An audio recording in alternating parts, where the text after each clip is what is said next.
ఏది స్టోరీ పాట పేరు పిక్చర్స్ వైపు మీ కాన్సన్ట్రేషన్ పెట్టుకోకండి. పిక్చర్స్ అంటే మీకు చెప్పడానికి జరుగుతుంది, కానీ పాట మీద ఎక్కువ కాన్సన్ట్రేషన్ పెట్టండి. ఏం పాట నేర్చుకున్నామని ఉన్నట్టు లెసన్ వెరీ గుడ్. ఘనమైన పాత్ర, ఘనహీనమైన పాత్ర. ఈరోజు మనం నేర్చుకునే పాట ఏంటంటే మట్టి పాత్ర. మీరు ఈ 10 లెసన్స్ కూడా చక్కగా నోటెడ్ చేసుకోవాలి. ఈ 10 పాటల యొక్క పేర్లు నోటెడ్ చేసుకోండి. అవి కంటత పెట్టడం చాలా ప్రాముఖ్యం. తర్వాత 10 కంటత వాక్యాలు కంటత పెట్టడం కూడా చాలా ప్రాముఖ్యం. అయితే లెసన్లోకి వెళ్ళక మనకు నేను ఒక ప్రశ్న వేయాలనుకుంటున్నాను. ఈరోజు ఎంతమంది బైబిల్ చదువుకొని మందిరానికి వచ్చినారు?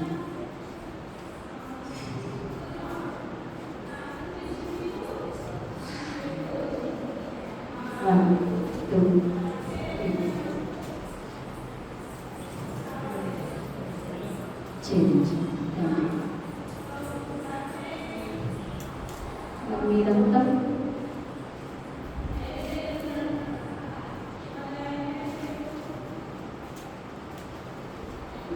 చాలా రోజుల నుంచి వీపేసుకు వస్తూ ఉన్నారు. మీ చేతిలో చక్కగా పెద్ద బైబిల్ ఉంది. మమ్మీ డాడీ వాడు కష్టపడి బైబిల్ కొనిచ్చారు.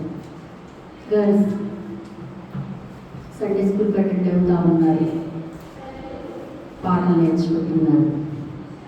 కానీ ఈ అదర్ యాక్టివిటీస్ అనేవి నెక్స్ట్ ఫస్ట్ మన లైఫ్లో డేలో మొదటి ప్లేస్ ఏసైకి, ప్రథమ స్థానము ఏసైకి ఇవ్వాలి.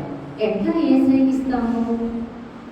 ప్రార్థన చేసుకొని బైబిల్ చదువుకోవడం, తర్వాత సండే స్కూల్కి వెళ్ళటము, పాటలు పాడటము, దేవుని మందిరంలో పని చేయటము, ఫ్రెండ్స్ని గ్యాదర్ చేయటము, ఇంకా అదర్ యాక్టివిటీస్ ఏమైతే మనం చేస్తూ ఉంటామో అది నెక్స్ట్ ప్లేస్ అన్నమాట.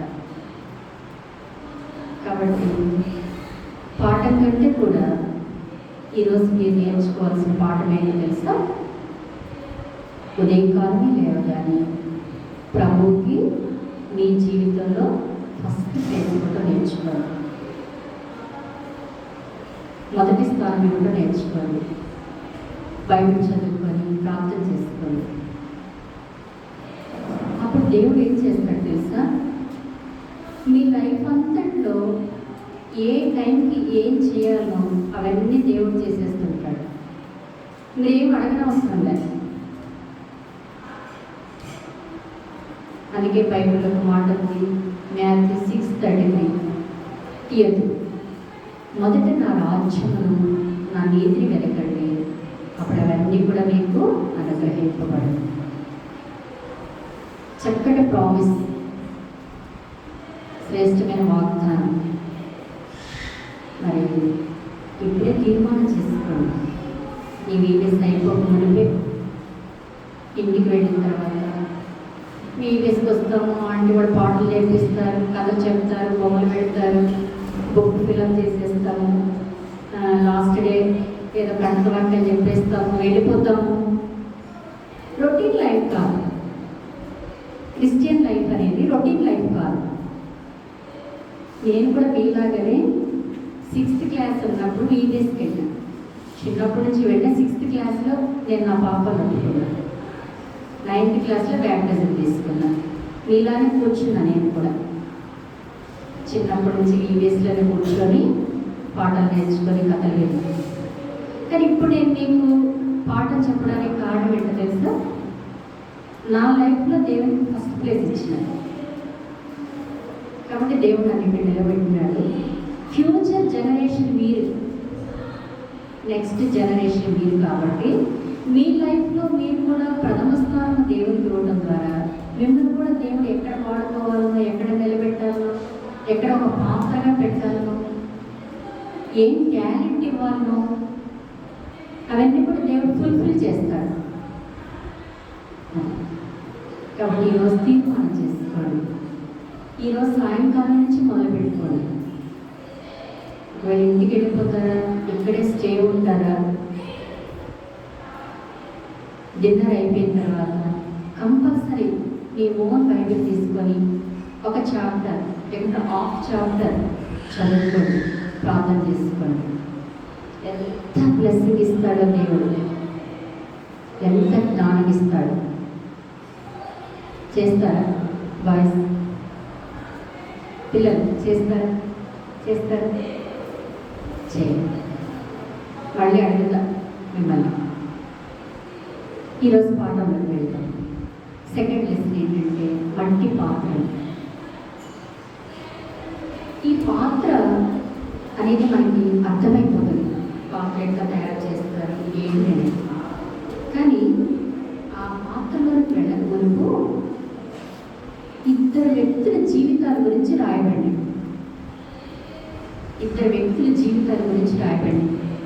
ఒక వ్యక్తి మంచి ఆలోచనతో ఉన్నాడు, ఒక వ్యక్తి మంచి ఆలోచన లేదు. ఎవరు ఆ వ్యక్తులు అనంటే అబ్షాలోము యొక్క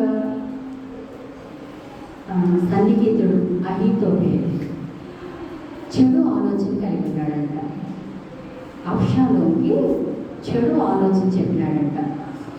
ఎవరికైనా మనం ఒక ఆలోచన చెప్పేటప్పుడు మంచి ఆలోచన చెప్పాలి కదా, మంచి ఆలోచన చెప్పాలి. అప్పుడు వాళ్ళు బ్లెస్ అవుతారు, ఇంప్రూవ్ అవుతారు, తర్వాత మనకి థ్యాంక్ఫుల్గా ఉంటారు, కొన్ని విషయాలు వాళ్ళు చేయగలుగుతారు. కానీ ఈ అబ్షాలోము కంట ఈ అహీతోపెలు చాలా చెడు ఆలోచన చెప్పినాడంట. అందుకే మన పాఠంలో ఉంది ఏమన్నదంటే ఘనహీనమైన పాత్ర. ఏం పాత్ర అంట? ఘనహీనమైన పాత్ర. ఇప్పుడు ఈ ఏంటి ఆలోచన చెప్పినాడు అంటే దావీదు యొక్క కుమారుడు అబ్షాలోము. అవునా? దావీదు యొక్క కుమారుడు అబ్షాలోము అహీతోపెలంట మరి నీ తండ్రిని నువ్వు చంపొచ్చు, యుద్ధంలో చంపొచ్చు, నీకు చాలా సామర్థ్యం ఉంది, నువ్వు నీ తండ్రిని హతమార్చొచ్చు, కాబట్టి ఈ ఆలోచన చాలా బాగుంది అని తనకి చెడు సలహా ఇచ్చినాడంట. ఇచ్చిన తర్వాత ఈ అబ్షాలోము ఆలోచన తీసుకున్నాడంట. మంచి ఆలోచన తీసుకోకుండా ఏమైతే అహీతోపెలు చెప్పినాడో ఆలోచన తీసుకున్నాడంట. ఇప్పుడు ఇంకొక వ్యక్తి ఉన్నాడు, దావీదుకి స్నేహితుడంట, హూషై. నేమ్స్ కూడా గుర్తుపెట్టుకోండి. అబ్షాలోముకి ఆలోచన చెప్పిన వ్యక్తి పేరేంటి? అహీతోపెలు. మంచి ఆలోచన చెప్పాడా, చెడు ఆలోచన చెప్పాడా? చెడు ఆలోచన చెప్పాడు. అందుకే ఘనహీనమైన పాత్ర. దావీదుకి హూషై అనే ఒక మంచి స్నేహితుడు ఉన్నాడంట, మంచి ఆలోచన చెప్పినాడంట. అందుకోసమే ఘనమైన పాత్ర. ఇప్పుడు ఈ ఇద్దరు పాత్రల గురించి మనం నేర్చుకున్నాం కదా, పేర్లు చెప్పండి. ఘనమైన పాత్ర ఎవరు? హూషై. ఘనహీనమైన పాత్ర అహీతోపెలు.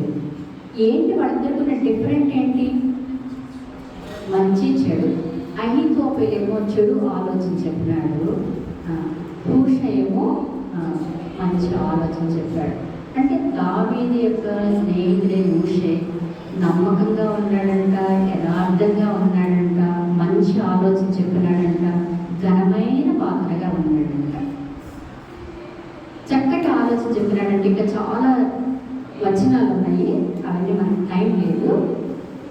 కాబట్టి ఈ హూషై దావీదు యొక్క మరణాన్ని తప్పించినాడు, దావీదుకు కలిగే మరణాన్ని తప్పించినాడు. తన గురించి ఆలోచించినాడు, నేను ఒక వ్యక్తికి మేలు చేయాలి, ఒక వ్యక్తికి హెల్ప్ చేయాలా, తనకి నేను నమ్మకంగా ఉండాలా, మేలు చేయాలా అని దావీదు యొక్క మరణాన్ని తప్పించేశాడు హూషై. కానీ అహీతోపెలు చెడు ఆలోచన చెప్పి, ఇక నేను చెప్పిందంతా కూడా నెరవేరట్లేదు కాబట్టి ఇప్పుడు నేనేం చేస్తానో తెలుసా, నా ఇల్లంతా చక్కబెట్టేసుకుంటాను, వెళ్ళి ఉరి పోసుకొని చనిపోతాను. బైబిల్లో రాయబడింది, బాయ్స్ గర్ల్స్ వినండి. నన్ను హాల్ వచ్చి హోల్డ్ చేసుకో, సిగరెట్. బైబిల్లో రాయబడింది, ఇల్లు చక్కబెట్టుకున్నాడంట, వెళ్ళి ఏం చేసుకున్నాడంట, హ్యాంగ్ చేసుకొని చనిపోయాడు. ఇది మనకు ఒక లెసన్ అనమాట. ఎప్పుడు కూడా మన హృదయంలో బ్యాడ్ అనేది ఉంటే తప్పకుండా అది మన మరణానికి దారి తీస్తుంది. ఒక చిన్న పని, ఒక చిన్న ఆలోచన, ఏదైనా ఒక చిన్నది జస్ట్ థాట్ వచ్చింది, అది మనకు రాకూడదు కానీ వచ్చింది, అది ఏమైపోతుందంటే డే, మంత్, ఇయర్స్ ఇంప్రూవ్ అయిపోతుంది అనమాట, వెళ్ళిపోతూ ఉంటుంది. ఏం థాట్ అది?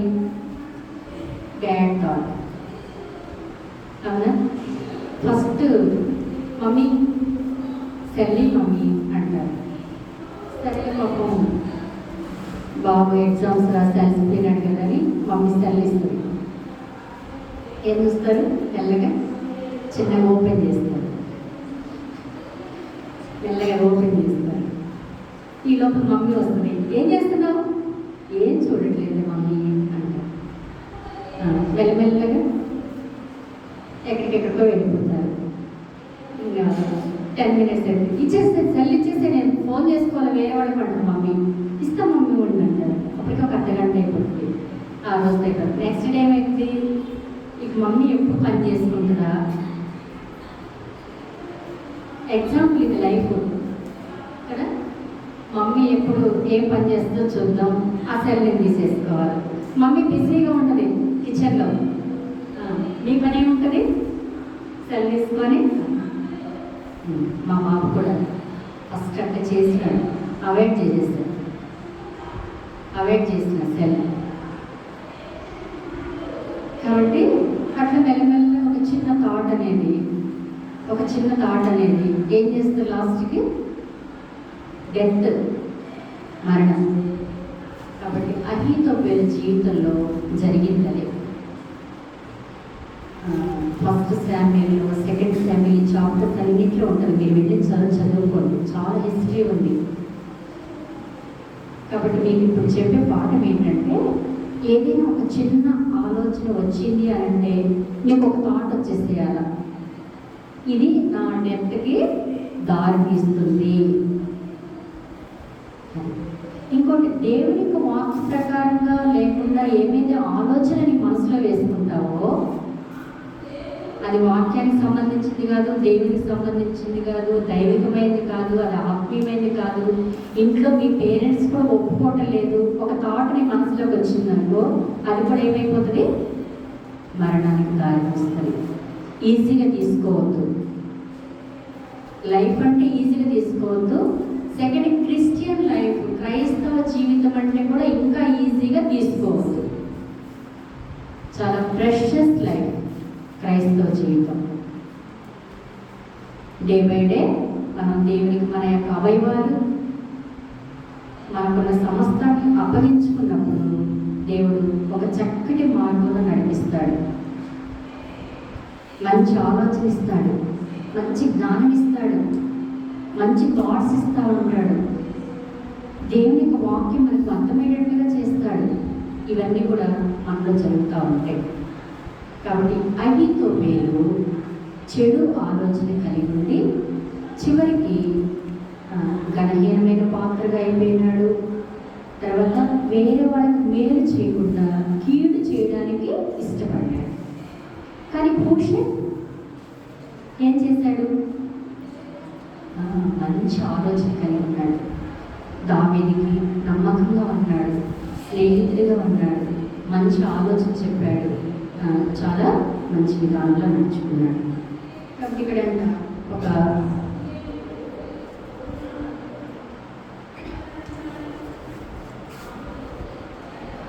కుమ్మరి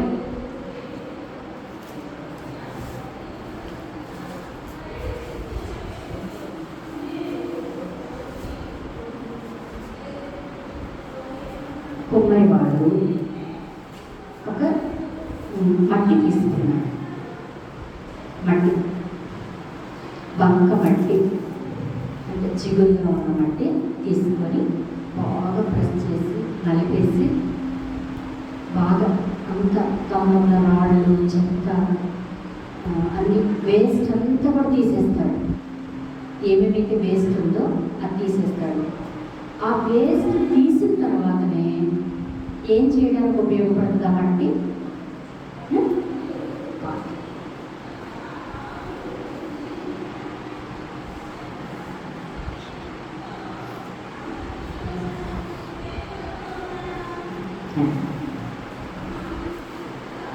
కానీ ఈ మట్టిలో రాళ్ళు చెత్త వేస్ట్ పనికిరానివి ఏం బాగుందనా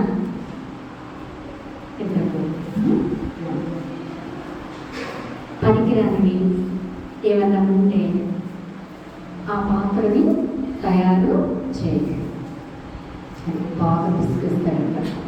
అట్లనే మన లైఫ్లో కూడా కొన్ని దేవుడు నడిపించుకుంటూ వెళ్తుంటాడు అనమాట. ఇప్పుడు మీకేం తెలియదు, చక్కగా మమ్మీ డాడీ మార్నింగే బ్రేక్ఫాస్ట్, మధ్యాహ్నం లంచ్, ఈవినింగ్ డిన్నర్, మంచి హౌస్, బయటికి వెళ్ళాలంటే వెహికల్, తర్వాత బర్త్డే వస్తే మంచి డ్రెస్సెస్, అవునా, చాలా ఎంజాయ్ లైఫ్. కానీ ఆ దినాల్లో చాలా దినాల్లో దైవ సేవకులు కావచ్చు, మిషనరీస్ కావచ్చు, తర్వాత వేరే వేరే దేశాల నుంచి మన భారతదేశానికి వచ్చి సువార్త ప్రకటించేవాడు కావచ్చు, వాళ్ళు చాలా కష్టాలు అనుభవించినారు. పిల్లలు, ఈ బైబిల్ మన చేతికి రావడానికి ఎవరు కారణం?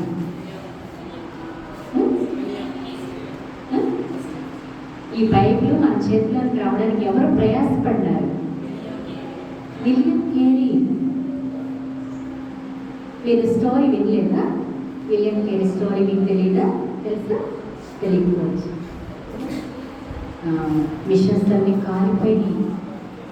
ఇండియాకి వచ్చినాడు, సరైన ఆహారం లేదు, సరైన ఇల్లు లేదు, తర్వాత వాళ్ళ వైఫ్ చనిపోతుంది. చాలా భయంకరమైన పరిస్థితి. అయితే కూడా నేను తప్పకుండా ఈ తెలుగు భాషలోనికి బైబిల్ అనువదించాలి అని కష్టపడి బైబిల్ అనువాదం చేసింది. కాబట్టి మన లైఫ్లో కూడా కొన్ని కష్టాలు రావడము, కొన్ని శ్రమలు రావడము, కొన్ని ఇబ్బందులు రావడము, కొన్ని మనం ఫేస్ చేయడం ద్వారా ఎట్లా ఉంటామంట? సరైన పాత్రగా ఉంటాం. సరైన పాత్రగా ఉంటాం, మంచి పాత్ర. తర్వాత రెండవ స్టెప్ ఏంటంటే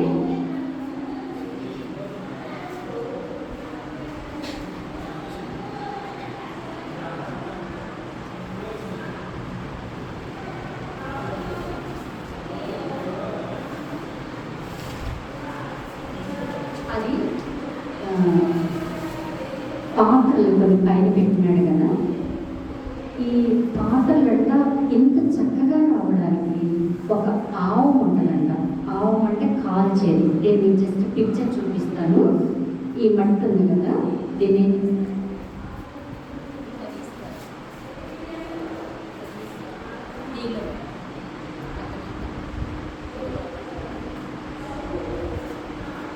అంటే ఇంకా ఎక్కువ కాలిపోతుంది అనుకుంటా. లోపల పెట్టేసి బాగా కాల్ చేస్తారంట. ఒక 5 విషయాలు చెప్తున్నారు. ఏంటంటే అది ఒక కెమికల్ లాగా, ద్రావం లాగా పోస్తారంట ఆ మట్టిలో.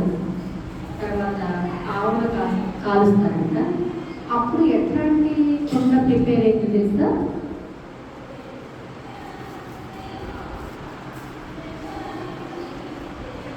దీనికి కొంచెం డిఫరెంట్ ఉంది. కనుక్కోండి.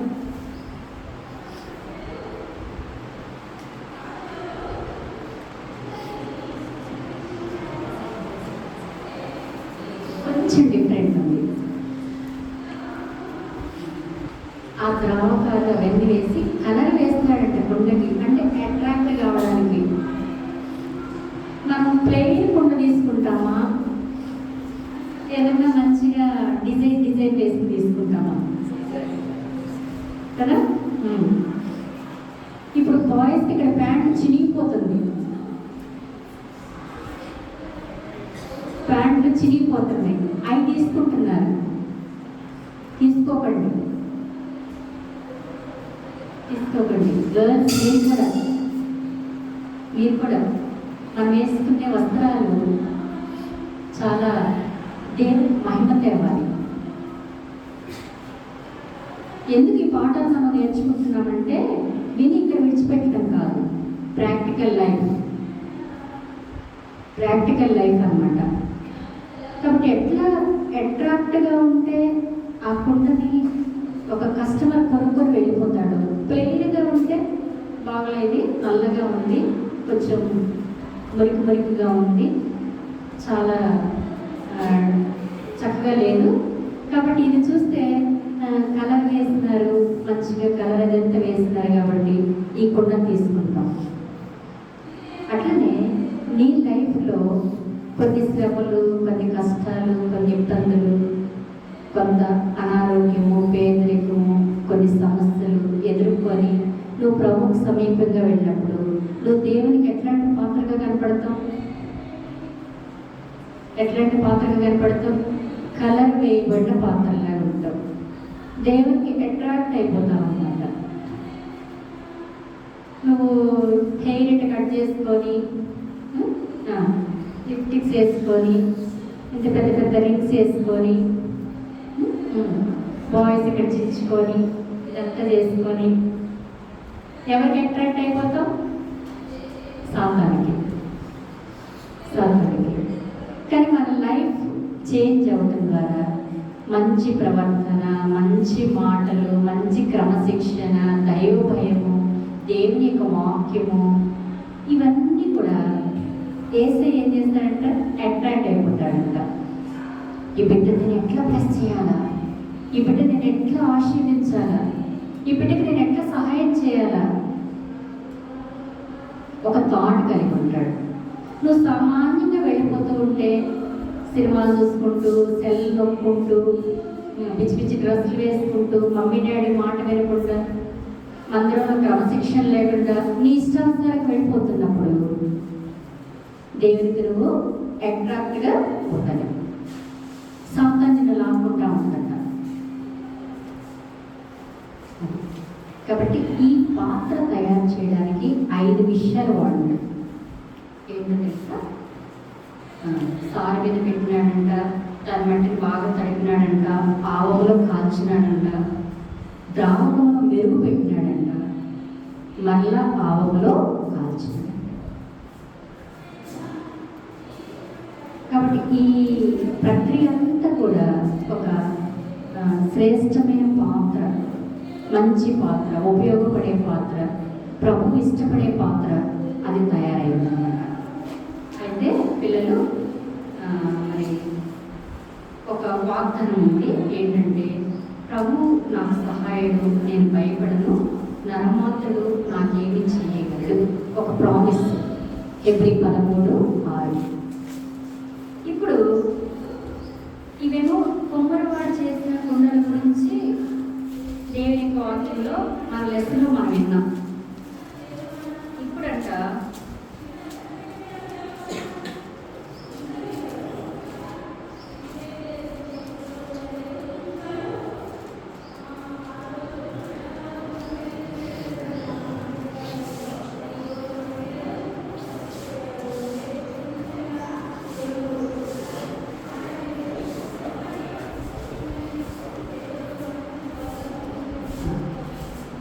బైబిల్లో మన గురించి రాయబడింది. ఏంటి రాయబడిందంటే, దేవుడు అంట మనల్ని ఒక ప్రయోజనకరమైన వ్యక్తిగా చేయాలనుకుంటున్నాడంట.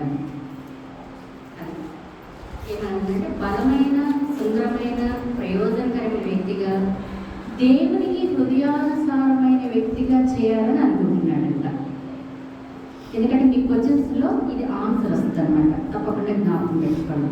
ఏమనంటే బలమైన, సుందరమైన, ప్రయోజనకరమైన, దేవునికి హృదయానుసారమైన పాత్రగా చేయాలని ప్రభు ఆశిస్తున్నాడంట. కాబట్టి బైబిల్లో రాయబడింది 48లో రాయబడింది. ఏమని రాయబడిందంటే 64:8 యెషయా గ్రంథము 64:8. ఎవరైనా గట్టి చదవండి.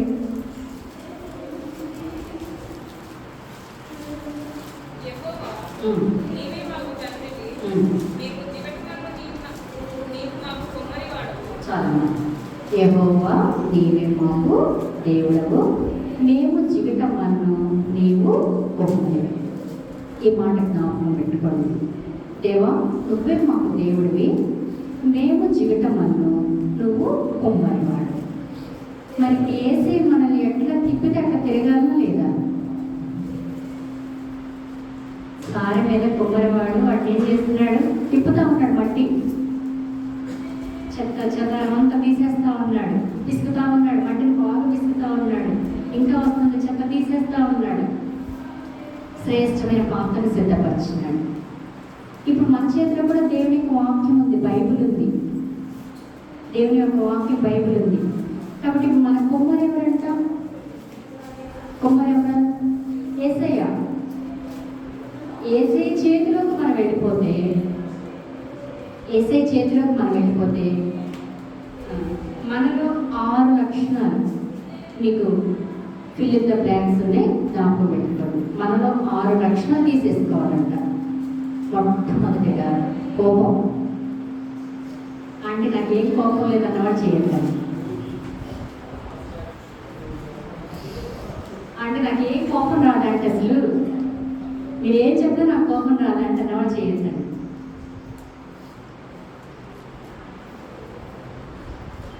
నేను ఎంకరేజ్ చేస్తున్నాడే చేద్దామని చూస్తున్నానే చూస్తాను.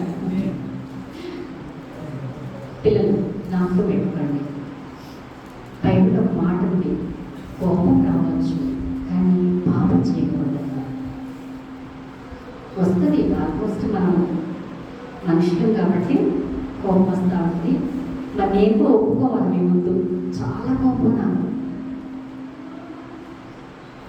ఎంత భయంకరమైన కోపం అంటే అంత భయంకరమైన కోపం. కానీ దేవుడు ఇప్పుడు తీసేసాడు పిల్లలు. లేదు, ఒకవేళ ఎవరిని ఏదైనా అన్నా కానీ నాకేం కోపం రాదు. నాకు అనిపిస్తుంది, చాలా అనిపిస్తుంది వాళ్ళు చూసి, అయ్యో తెలిసి అంటున్నారా, తెలియకంటున్నారా, ఏదైనా పొరపాట్లు అన్నారా, ఆయన పర్లేదు క్షమించాలా, ఆ హార్ట్ వచ్చింది నాకు. భయంకరమైన కోపం నాకు కూడా. చిన్న విషయం చూస్తే చాలా కోపం. ఎందుకట్లా చేస్తారు, ఎందుకట్లా జరిగింది, ఇట్లా నేను చేసేది అని ఒకలాంటి కోపం వచ్చేసేది నాకు నేనే కంట్రోల్ చేసుకోలేకపోయేదాన్ని. కానీ ఇప్పుడు లేని పిల్లలు, ఎందుకంటే ఒప్పుకోవాలి కదా దేవుని ముందు. కానీ ఇప్పుడు లేదు. ఇప్పుడు ఎవరన్నా ఏదైనా పొరపాటున అన్నా సరే నాకు వాళ్ళ మీద ఏం కోపం పెట్టుకోండి, వాళ్ళ గురించి ఇంకెక్కువ ప్రార్థన చేస్తూ ఉంటాను. ఎవరైనా ఏదన్నంటే నన్ను వాళ్ళ గురించి ఎక్కువ ప్రార్థన చేస్తూ ఉంటాను. కాబట్టి ఈరోజు మీరు కూడా నేర్చుకోండి. ఏముండకూడదు మనకి. వస్తుంది మీ ఏజ్ కాబట్టి వచ్చేస్తుంది. కానీ వాక్యం చదువుకున్న కొలది ఆ మనసు అనేది వెళ్ళిపోతూ ఉంటాను. రెండోది సోమర్ధనం. ఏంటంట? సోమర్ధనం. చూడండి, ఇప్పుడు ఉదయకాలమే బైబిల్ చదువుకోవట్లేదని చెప్తే నేను మరి ఏం చెప్పాలి మీకు? తెల్లవారుజాము 4 గంటలు లేసి ప్రార్థన చేయండి అంటే ఏం చేస్తారు?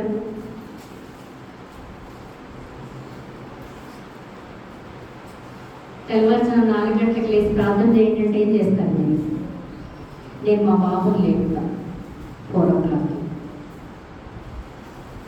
నేను లేస్తా, మా బాబుని కూడా 4 o'clock లేపుతా, ప్రార్థన చేయమని చెప్తా.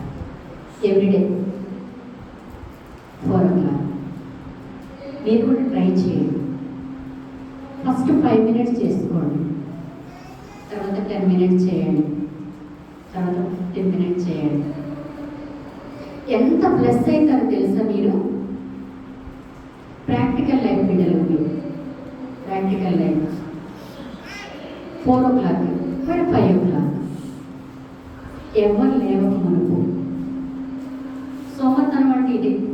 6 గంటల దాకా 7 గంటల దాకా మమ్మీ లే లే లే లే అంటే ముందు మమ్మీ 10 minutes మమ్మీ.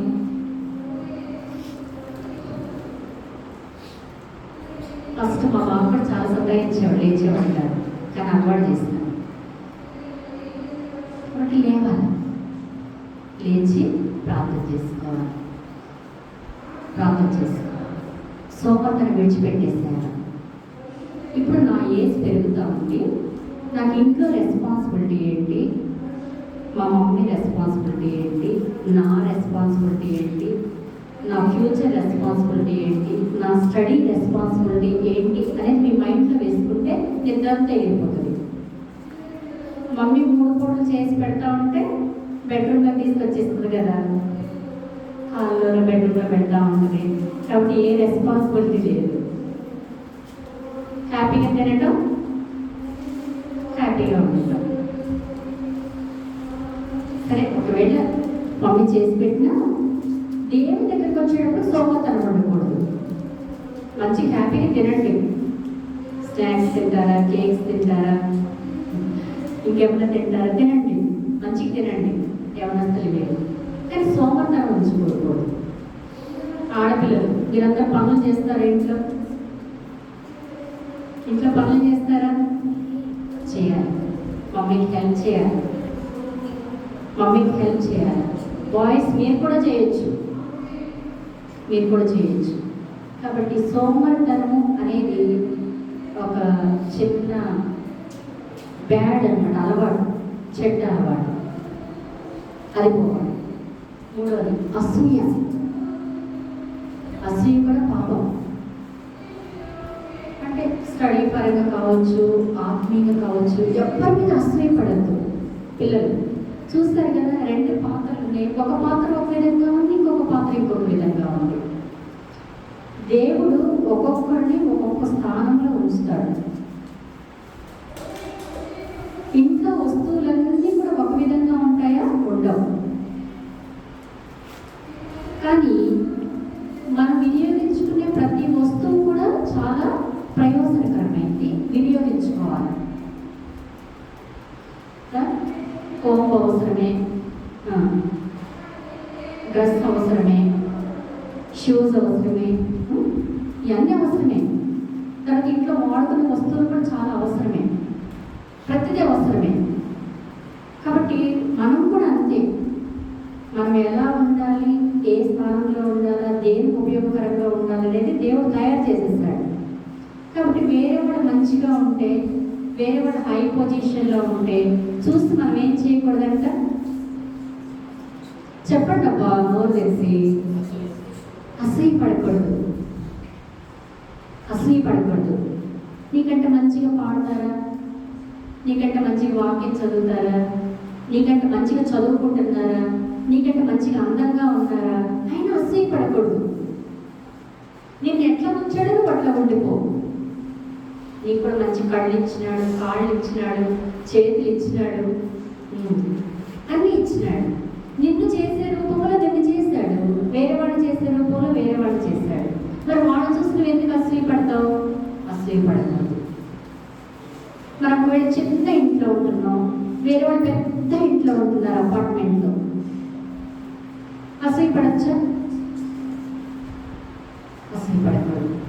మనకు సరిగ్గా తినడానికి లేదేమో, వాళ్ళు మంచి ఫుడ్ తింటున్నారేమో, అసూయ పడచ్చా? పడకూడదు. ఇవన్నీ నేర్చుకోవాలి పిల్లలు.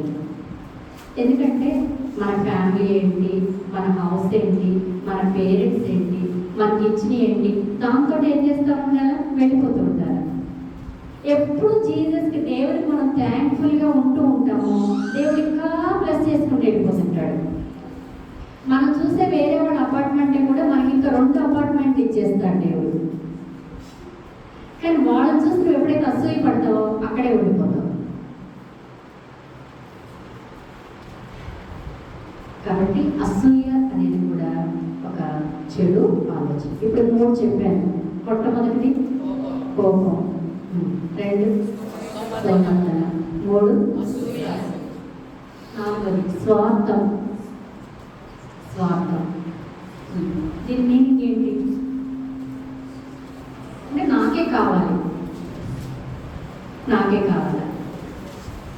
వేరే వాళ్ళు దాన్ని అనుభవించకూడదు, వేరే వాళ్ళకి అది నేను కోరివ్వను, వేరే వాళ్ళు చేయడం నేను ఇష్టపడను, చేయకూడదు, నేనే చేయాలి. స్వార్థం అంటే నీ దగ్గర ఉన్నది నువ్వే, కొంచెం కూడా వాళ్ళకి పెట్టడానికి ఇష్టపడను, ఇవ్వడానికి ఇష్టపడను, వాళ్ళు కూడా హ్యాపీగా ఉండడానికి నువ్వు ఇష్టపడను. అది స్వార్థం అంటే. అట్లా కూడా ఉండకూడదు. మరి ముఖ్యంగా దేవుని పిల్లలు మనకి ఏమైనా ఉన్నా అవి ఏం చేయాలా, ఇతరులతోటి షేర్ చేయాలి, పంచుకోవాలి. బాయ్స్ మీకు అర్థమవుతుందన్నా? అర్థమవుతుందా? చెప్పు. మూడోది ఏంటి? అసూయ. కాబట్టి నాలుగోది స్వార్థం. స్వార్థపడకూడదు, స్వార్థంగా ఉండకూడదు. నాకే, నేనే ఇది ఉంచుకుంటాను అనేది మనలో ఉంది. ఐదోది గర్వం. చూడండి, ఇది పెద్ద పెద్ద లక్షణాలు. గర్వం. దేని బట్టో గర్వపడమా. నువ్వు దేని బట్టి అయితే గర్వపడుతున్నావో అది తప్పకుండా నీ దగ్గర నుంచి దేవుడు తీసేస్తాడు. అదైతే ఖచ్చితం. గర్వపడకూడదు. నీకు మంచి టాలెంట్స్ ఉన్నాయా, నువ్వు మంచిగా చదువుకుంటున్నావా, నువ్వు ఒక మంచి స్థానంలో ఉన్నావా, నిన్ను అందరూ ప్రేమిస్తున్నారా, ఆయన గర్వపడమా. అందరూ నువ్వంటే ఇష్టపడుతున్నారు బాగా, నువ్వంటే వాళ్ళు చాలా ఇష్టం, కానీ గర్వించమా, గర్వపడమా. గర్వం అనేది కూడా చాలా పెద్ద పాపం. తర్వాత మూర్ఖత్వం. మూర్ఖత్వం అంటే ఏదైతే చెయ్యొద్దంటామో దాన్ని చేయటం.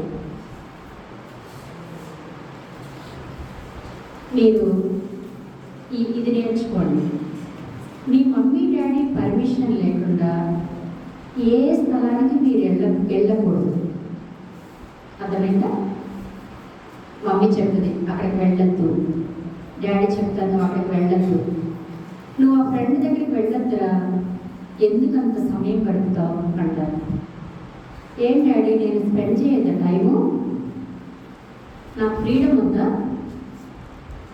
నా ఫ్రెండే కదా అని నువ్వు అనుకుంటావు. కానీ డాడీ ఎందుకు చెప్పారు నీకు తెలుసా, మమ్మీ ఎందుకు చెప్పిందో తెలుసా? అప్పుడు నీకేం అర్థం కాదు. మీరు అనుకుంటారు ఎప్పుడు నన్ను మమ్మీ బయటకు పంపించదు, డాడీ బయటకు పంపించారు, ఎప్పుడు ఉంటే వీళ్ళు నన్ను ఎప్పుడు ఈ రూమ్లోనే పెడతారు అని మీరు అనుకుంటారు. కానీ అది రాంగ్. నీకు ఇప్పుడు అర్థం కాదు. ఇది బాగా నేర్చుకోండి. కాలేజీకి వెళ్ళారా? అందరూ ఆల్మోస్ట్ కాలేజే.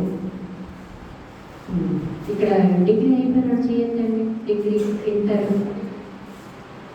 అన్నీ అయిపోయింది కదా. కాబట్టి ఈ ఏజ్లో ఈరోజు ఈ పాట నేర్చుకోవాలి. మీ మమ్మీ పర్మిషన్, మీ డాడీ పర్మిషన్ లేకుండా వాళ్ళు వెళ్ళొద్దు అన్న స్థలానికి మీరు వెళ్ళొద్దు. అదే ఉంది మూర్ఖత్వము అంటే. అర్థం ఏంటంటే చెయ్యొద్దు అన్న పనినే చేయటం. ఈజీగా తీసుకోమాకండి, ఈజీగా తీసుకోవద్దు. ఏదైతే వద్దంటారో వద్దు, ఏదైతే చేయమంటారో అది చేయండి. అది మీకు క్షేమం, మీకు ఆశీర్వాదం. ఒకవేళ చేయొద్దు అని చెప్పినగా నువ్వు చేసావనుకో, అహీతోపెల్ జీవితం ఏమైపోయింది? మరణం. ఒకవేళ శారీరకంగా మనం చచ్చిపోకపోవచ్చు, 60 సంవత్సరాలు బ్రతకొచ్చు, కానీ ఆత్మీయమైన విషయాలు నువ్వు ఏమాత్రం కూడా నేర్చుకోలేవు. మెల్లమెల్లగా పేరెంట్స్ యొక్క ఆధీనం నుంచి బయటకు వచ్చావంటే మెల్లగా వాక్యంలో నుంచి బయటకు వచ్చేస్తావు. వాక్యంలో నుంచి బయటకు వచ్చావంటే సేవకుడు అంకులు ఆంటీ చెప్పిన దాంట్లోంచి బయటకు వస్తావు. అక్కడి నుంచి అంకులు వాళ్ళు ఎవరు చెప్పారంటే అక్కడి నుంచి బయటకు వచ్చేస్తావు. మెల్లమెల్లగా ఎట్లా వచ్చేస్తావు? మొత్తం బయటకు వచ్చేస్తావు. అర్థమైందా? కాబట్టి ప్రసంగిలో కూడా ఒక మాట ఉంది, ఒక కుండ పాలలోనంట ఏమైపోయింది? వేస్ట్ అయిపోయింది. వేస్ట్ అయిపోయింది. కాబట్టి ఈ 6 లక్షణాలు ఘనహీనమైన పాత్రకి సాదృశ్యం. మనకి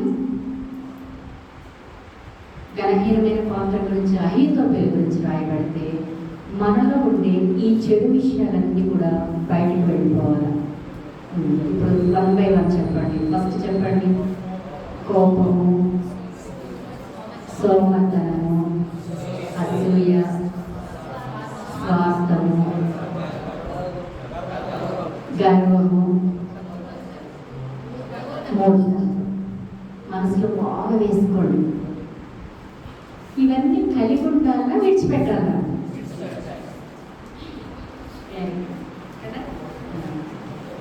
ఇవన్నీ కూడా విడిచిపెట్టేస్తాం. ఒకవేళ మీకు ఇప్పుడు వరకు ఉంటే ఈ రోజు ఇప్పుడు ఈ గంట వరకు టైం ఎంత అయిందో నాకు తెలియట్లేదు. ఇప్పుడు చూడండి, ఇవన్నీ విడిచిపెట్టేస్తాం.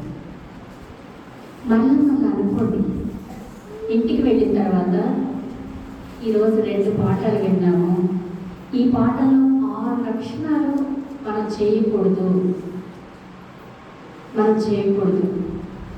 కాబట్టి ఇవి నా జీవితాన్ని పాడు చేస్తాయి, ఇవి నా జీవితానికి నష్టం కలిగిస్తాయి.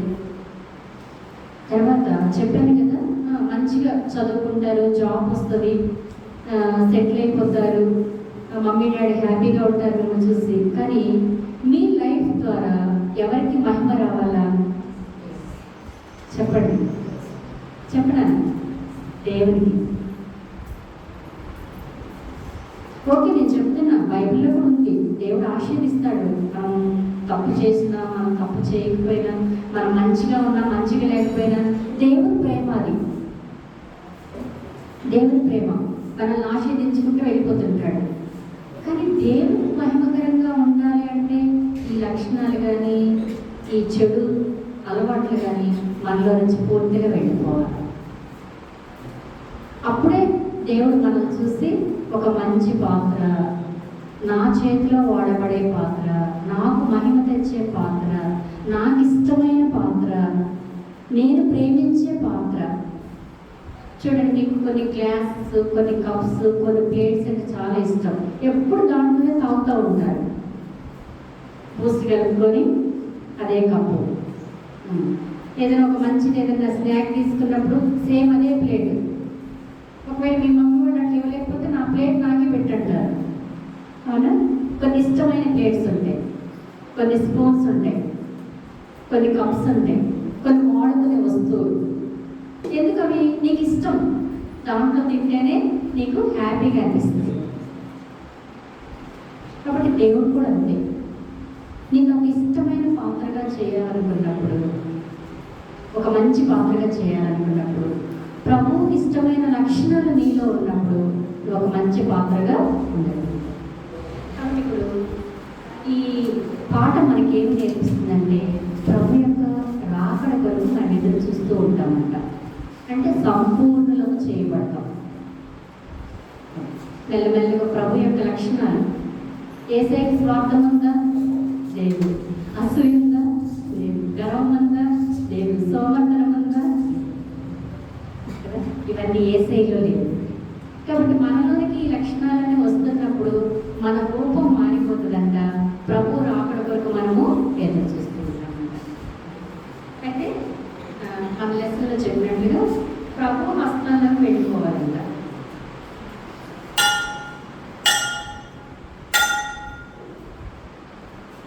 వాక్య ప్రకారంగా ప్రభు యొక్క హస్తాలకు వెళ్ళిపోవాలి. తర్వాత ఇంకొక మాట ఉంటే రోమా 8:28 ఏమనంటే, దేవుడు ప్రేమించే వారికి మేలు కలుగుటకే సమస్తమును సమకూడి జరుగుతుంది. చూడండి,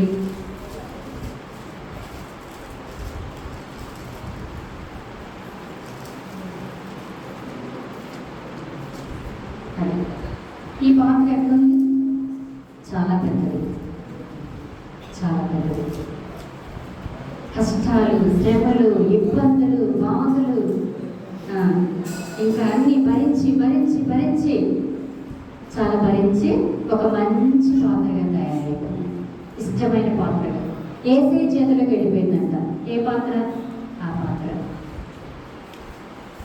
అందుకే ఒక మంచి రూపం పెద్దగా, అంటే అనేకులకు ఉపయోగపడేటట్లుగా చిన్న చిన్న వాటిలో 2-3 చిన్న ప్లాస్టిక్లు ఉంటాయి కదా, ఇద్దరికే ఉపయోగపడుతుంది. కానీ పెద్ద ప్లాస్టిక్ చూస్తారా మీరు?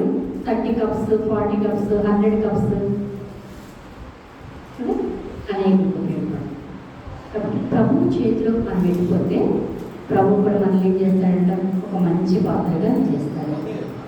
అన్ని విషయాల్లో ప్రభుత్వం పడుతున్నారు. లాస్ట్ కంట్రాక్ట్ ఏంటంటే కీర్తనలు 18:8 మీ క్లాస్లో మీరే చదువుకోండి. యెహోవా నా పక్షం ఉన్నాడు, నేను భయపడను, నరులు నాకేమి చేయగలరు. యెహోవా నా పక్షం వహించి నాకు సహకారి అయి ఉన్నాడు. కాబట్టి తీర్మానం చేసుకోండి విన్న వాక్య ప్రకారంగా ఏ పాత్రగా మూసేనా బయట చాలు. ఏ పాత్రగా ఉండాలనుకుంటున్నారు? దేవుడికి ఇష్టమైన పాత్రగా ఉండాలనుకుంటున్నారా? దేవుడు ఉపయోగపడే పాత్రగా ఉండాలనుకుంటున్నారా? మోకరించండి, మోకరించండి.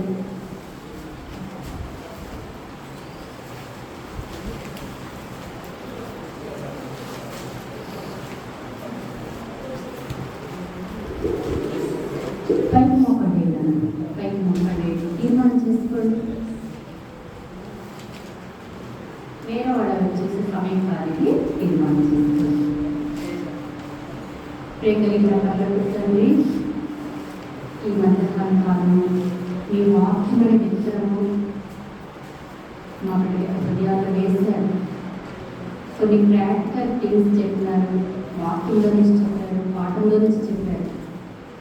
కాబట్టి మా పిల్లలతో మీరు మాట్లాడండి, అలవర్చుకోవడానికి తీసివేసుకుని అన్ని కూడా తీసివేసుకొని ఒక ప్రయోజనకరమైన పాత్రగా మీ చేతిలో వాడబడే ఘనమైన పాత్రగా మా పిల్లలు మీరు సిద్ధపరచమని మీరు చేసిన సహాయం అందరినీ బట్టి మీరు మోకరించిన ప్రత్యేక యవనస్తుల్ని, యవనస్తురాల్ని, సీనియర్ క్లాస్లో గ్రూప్స్ తీసుకునే టీచర్స్ని కూడా మీరు దీవించి ఆశీర్వదించమని, మాకు ఇచ్చిన మంచి దినాన్ని బట్టి, సమయాన్ని బట్టి, మీ వాక్యాన్ని బట్టి మిమ్మల్ని స్తుతిస్తూ మా మధ్యలో మీరు సంచరించినారు, మీ ఆత్మ కార్యం జరిగించినారు. అందుని బట్టి మిమ్మల్ని కొనియాడుతూ యేసు ప్రభు నామములో ప్రార్థించి వేడుకొచ్చున్నాం తండ్రి. ఉదయం ఏ క్లాస్లో కూర్చున్నారో అదే క్లాస్లో కూర్చోండి. ఒకవేళ న్యూగా వస్తే అంకుల్ వాడు మీ క్లాస్ ఇచ్చారు.